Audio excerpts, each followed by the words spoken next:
Hello students.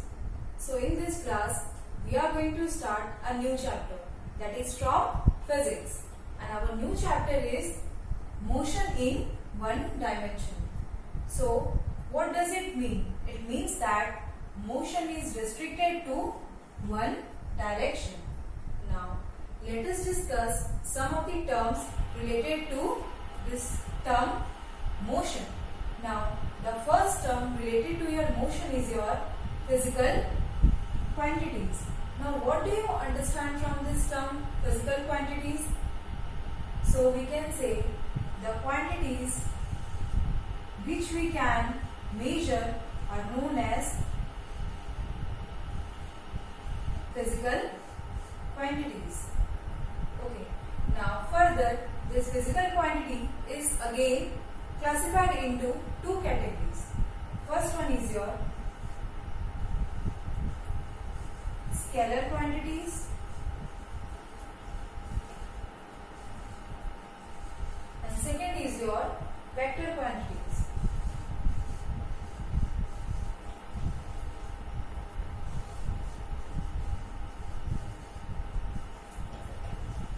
Okay. So first one is your scalar quantities. Also you can say scalars, and second is your vector quantities. You can also say vectors. Now what do you understand from the term scalar quantities? What does it mean? So as we know,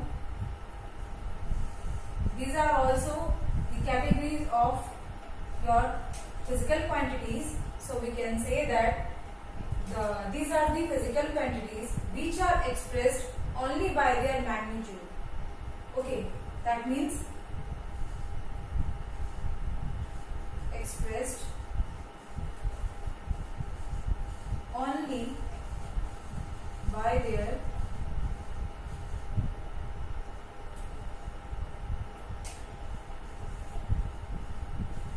magnitude. So the important term over here is your magnitude. Now what is vector quantities? So vector quantities means these are also the physical quantities which need magnitude as well as direction to express them. Okay, so vector quantities need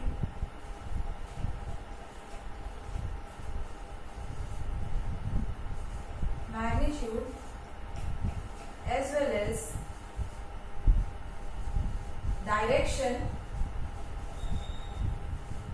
to express them.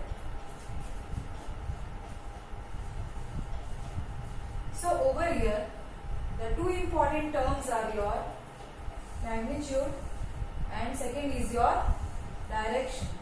That means to express your scalar quantities, we only need magnitude. But to express vector quantities, we need magnitude as well as direction. Now student, what do you understand from the term magnitude? It means size. Okay, we can say size. Now what are the examples of your scalar quantities? So some of the examples are mass. Okay, next is length, time, distance, volume, density, etc. So these are some of the examples of your scalar quantities which need only magnitude to express them. But the examples of your vector quantities are force, momentum,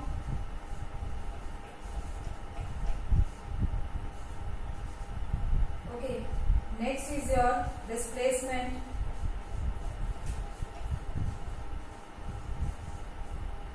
etc. So these are some of the examples of your vector quantities. So student, as we know what are scalar quantities, so as we know scalar quantities are those quantities which are expressed only by their magnitude. So there are some parameters which are required to express your scalar quantity. So basically we require two parameters to express your scalar quantity. First one is your unit and second is your numerical value. Okay. Now let us understand this with the help of an example. So student, consider an object. Okay. Suppose this is your object of mass 5 kg. Okay. So mass of this object is your mass is equals to 5 kg. Okay. So we have considered an object which is of mass 5 kg. So as we know, this mass is nothing but a scalar quantity. So this 5 kg, as you can see, this kg is nothing but your unit and this 5 is your numerical value.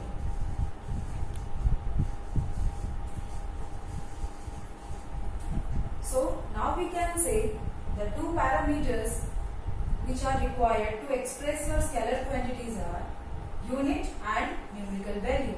As you can understand from this example of this mass of 5 kg, 5 is your numerical value and kg is your unit, which is expressing your term mass of an object. Now student, remember that we can add, subtract, multiply and divide. Okay, we can add, subtract, multiply, or we can also divide a scalar quantity by using simple arithmetical method. Okay, now next thing is that how you will represent a scalar quantity. So as we know, the example of your scalar quantity is mass. Okay. Second was your time. Now how you will express the term mass? Okay, how you will represent the term mass? So we can represent the term mass by the letter m. Okay, lowercase m. Now how you will represent the term time?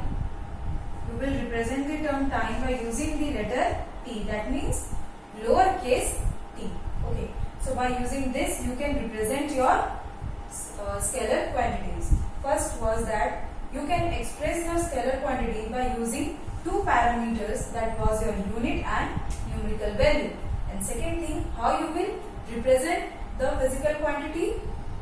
For example, mass can be represented by the lowercase m and time can be represented by lowercase t. So in this way you can represent your scalar quantities. Now student, after scalar quantity, we will discuss what are the parameters required to express your vector quantity. As we know, vector quantities are those quantities which require magnitude as well as direction to express them. Okay. What are the parameters to express the vector quantities? So we require 3 parameters to express your vector quantities. First one is your unit. Okay. Second is your direction. And third is your numerical value.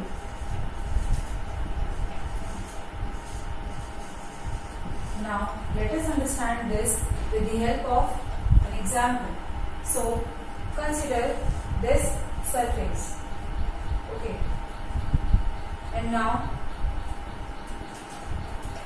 consider an object on the surface. Now if you are applying a force on this object, that is of 10 Newton. Now as you are applying a force on this object of 10 Newton, now in which direction does the object move? As you all know,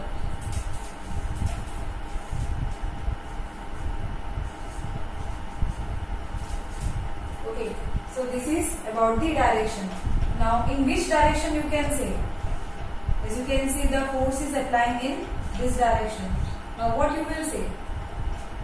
So we can say the force is applying on this object and moving it towards the east side. Okay, so that was about the direction. That means to express a vector quantity, we need unit. That means your unit, okay, direction, that is towards your east, and third is your numerical value, that is your 10. So this was about the parameters to express the vector quantities. Now student, how you will represent a vector quantity? As we know, some of the example of your vector is force. Okay, force is an example of your vector quantity. Now how you will represent the term force? So we will represent the term force like this. That means we can represent a vector quantity by their English letter. Okay, with an arrow on the top of the letter. So in this way you can represent your vector quantity. Second example, you can consider velocity. How you will represent velocity? So in this way you can represent your vector quantities. That means by applying arrow on the top of the letter, you can express a vector quantity. So this was regarding the parameters required to express your vector quantity and how you can represent the vector quantities. Now student, after the term scalar quantity and vector quantity, the next term is your rest. Now what do you understand from the term rest? So let us understand this with the help of an example. So let us consider this pen. Okay, so this pen is lying on the table. Now what you will say? Whether the pen is at rest or is in motion? So your answer will be that the pen is at rest. Okay, now why the pen is at rest? Because the pen is not changing its position with respect to its surrounding. Okay, so we can define the term rest as, we can say, a body or an object is said to be at rest if it does not change its position with respect to its surrounding. That means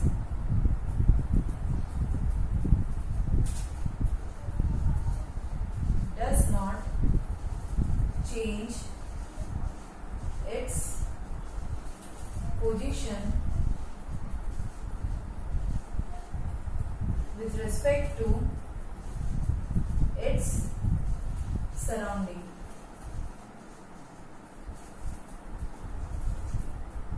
Is known as rest. Okay. Now after the term rest, the next term is motion. Now what do you understand from the term motion? So to understand the term motion, again let us consider one example. Now student, think that you are sitting on a railway platform. Okay, and at that time you see that a train is leaving from the platform. Now what you will say? That whether the train is at rest or is in motion. So you will say that the train is in motion because the train is continuously changing its position with respect to you. Okay, so we can define the term motion that when an object or a body changes its position with respect to its surrounding can be known as motion.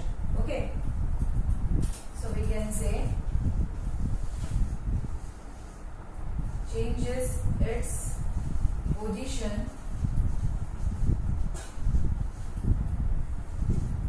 with respect to its surrounding is known as motion. Okay, so in our day-to-day life we also experience a various example related to the term rest and motion. Okay, some of the examples of motions are birds flying in the sky, vehicles moving on the road, and so on. So these are some of the examples related to your term motion. Okay. Now after the term rest and motion, the next important term is one-dimensional motion. Now Now what do you understand from the term one-dimensional motion? It means when a body moves along a straight line path, then the motion is said to be one-dimensional motion. Okay. Straight line path. When a body moves along a straight line path, then it is known as one-dimensional motion. Okay. Now this one-dimensional motion is also known as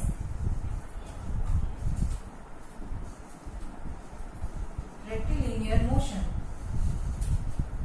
As you can see, a word line in this rectilinear motion name itself. Okay, which means motion in straight line path. Motion in straight line is known as your one-dimensional motion. Now student, next we will discuss about the term distance and displacement. So what is distance? What is distance and what is displacement?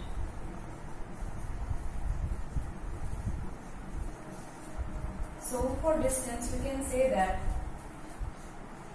the total length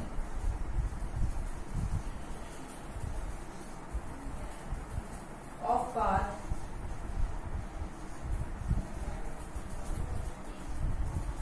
covered by an object is known as distance. Then what is displacement? So displacement is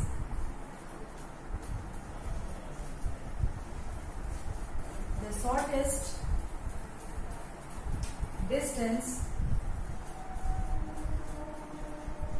between 2 points.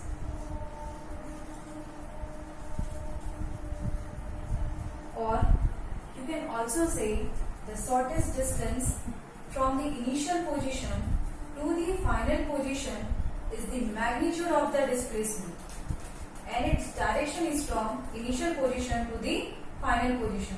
So let us understand this with the help of an example. So consider a point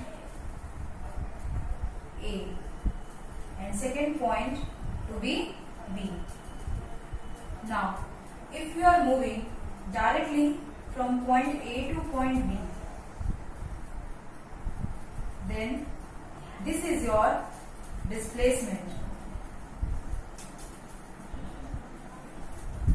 But if you are taking an alternate path in this way to move from point A to point B, then this is known as your distance.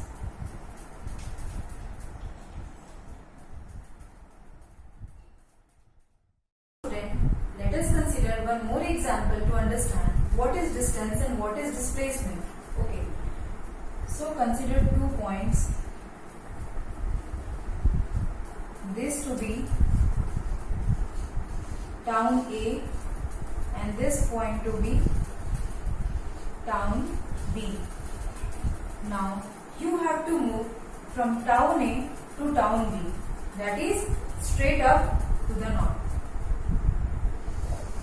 Okay, but due to some road work you cannot travel through this path.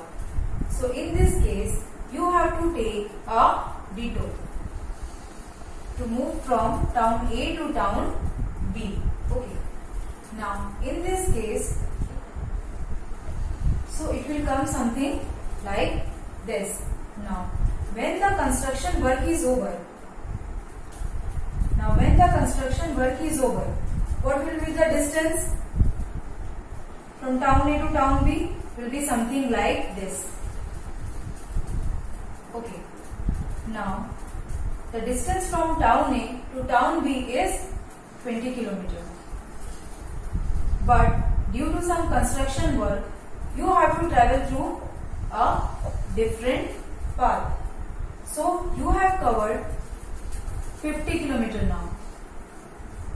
So the distance was 20 kilometer, but since you have taken a different path, so you have to cover distance that is 50 kilometer. Now student, remember that still your location is same. Now if you will travel through this path, then also your location is over here, that is town B, and if now you have traveled through this path, then also your location is town B. So we can say in both the cases the displacement is same. Displacement is same in both the cases. But as you can see, there is a difference in kilometer.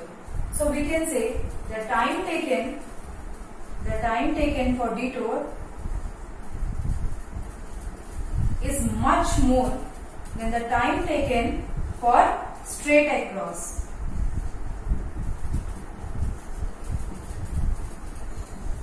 Okay.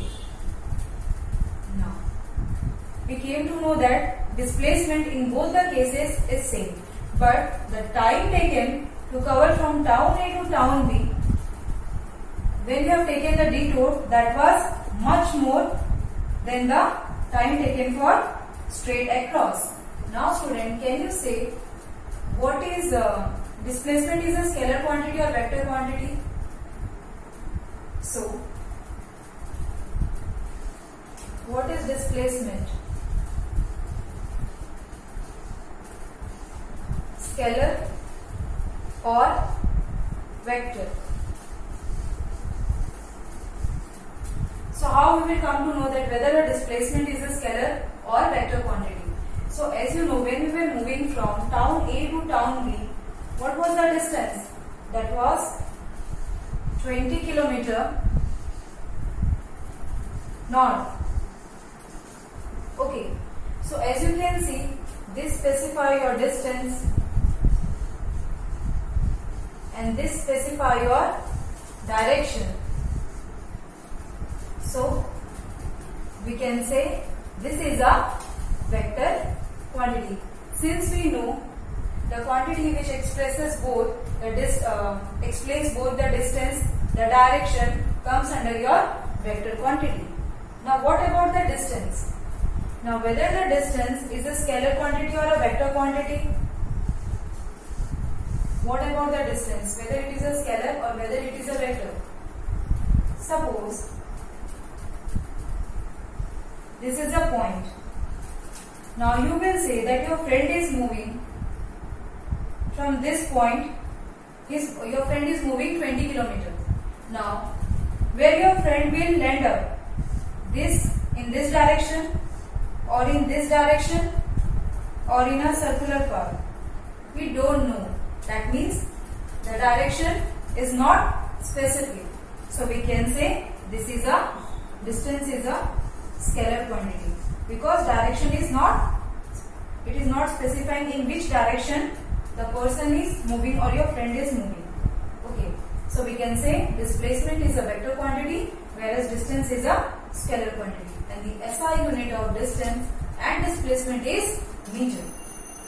Now there are 3 points related to your distance and displacement. So students, the 3 points are the distinction between your distance and displacement. Okay, so the first point is the magnitude of displacement is either equal to or less than the distance. So let us understand this with the help of example. So if this is a point A and this is point E, and if the motion is in fixed direction, okay, if the motion is in fixed direction, at that time the magnitude of displacement is equals to the distance. Okay, now if the motion is in curved path, then the magnitude of displacement is less than the distance. So this was the first point. Okay. Second point is the displacement can be 0 even if the distance is not 0. So let us consider one example to understand what is this. if this is point A and this is point B. Okay. So you have started from this point. Okay. You went in a straight path to point B and again you came back to point A. Once you went from point A to point B, you have started from point A. Okay. You went to point B and again you came back from point B to point A. So your location is point A. Okay. So in this case we can say the displacement is 0. But can you say the distance is 0? No, we cannot say the distance is 0 because you have traveled from point A to B and again from B to A. So your distance is not 0. Okay. But your displacement is 0 because the location of yours is again point A. So we can say displacement is 0. So we can say the displacement can be 0 even if the distance is not 0. Now the third distinction between your distance and displacement is that, as you know, the distance is nothing but the total length of path covered by an object. So the distance will always be positive. But as you know, displacement is the shortest distance between your initial position and your final position. So it can be positive or negative according to its direction. So this was the three distinction between your distance and displacement. Now students, write down today's assignment. So first is state whether the following quantity is a scalar or vector. So first is your weight, then next temperature, then velocity, then pressure, and then energy. So you have to write whether these are scalar or which one is your vector quantity. Next question is, when a body is said to be in motion. Next, number 3, differentiate between distance and displacement. And number 4, can displacement be 0 even if distance is not 0? So you have to explain this by giving an example.